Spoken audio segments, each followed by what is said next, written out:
1971 Changes was written and sung by David Bowie and is considered one of his best written songs, although it was initially a flop when first released. It is today, however, more than 50 years later, a fitting background for this week's video.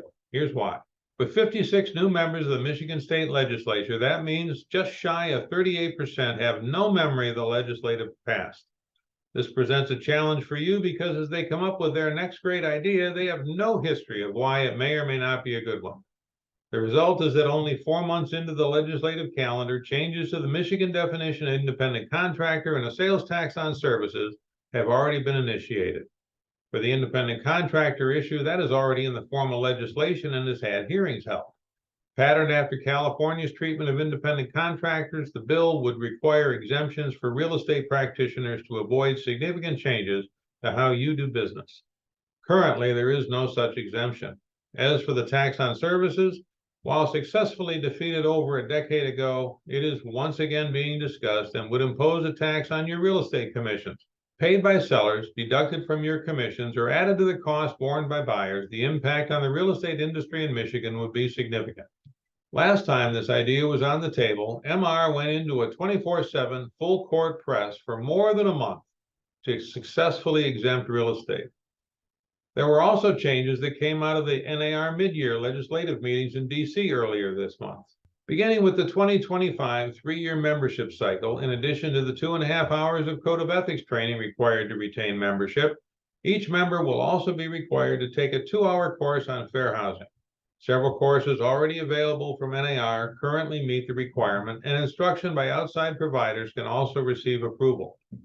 NAR also approved an increase in national dues of $6 for 2024. The increase also provides for an annual indexing of dues to inflation. This means each year your dues to be a realtor will likely change by either the rate of inflation or 5%, whichever is less, kind of like what we do in Michigan as it relates to a home's taxable value. And in the likelihood of a third MLS in our area, the word change certainly seems to appropriately describe what lies ahead. Market conditions. Interest rates continue to move in a very narrow range, and considering the approximately 100 variables that lenders take into consideration, a narrow range is good. The absorption rate remains over 30% for the first 3 weeks in May and is 2% lower than just a year ago.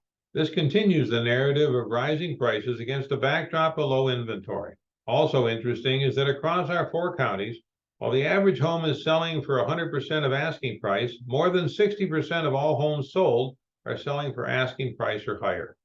We still have another 10 days in May, so it'll be interesting to see what the May numbers finally come in at. Activities. Other than Memorial Day this coming Monday, what else is going on?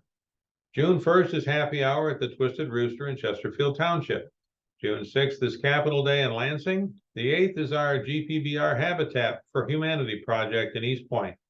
The 9th is Roundtable at the board office. Monday the 12th is the home inspection class. June 14th is breakfast and our general membership meeting at the Italian American Cultural Center. The focus of the meeting will be what is happening in Macomb County and the Grosse Pointes as we hear from members of Chambers of Commerce and Macomb County's Economic Development Director. Thursday the 15th is morning coffee at Corey Andrews Children's Bookshop in Grosse Pointe. June 20th is Bias Override, and the 27th is the YPN Fun at the Shores event. We end the month at Bath City Bistro on Thursday the 29th to support RPAC. By the way, if any of the stuff mentioned at the beginning is a concern, Bath City Bistro is likely a great place to get answers to any and all questions. That's enough for now. Thank you for watching, and until next week, be productive, successful, and profitable, and as always, stay safe.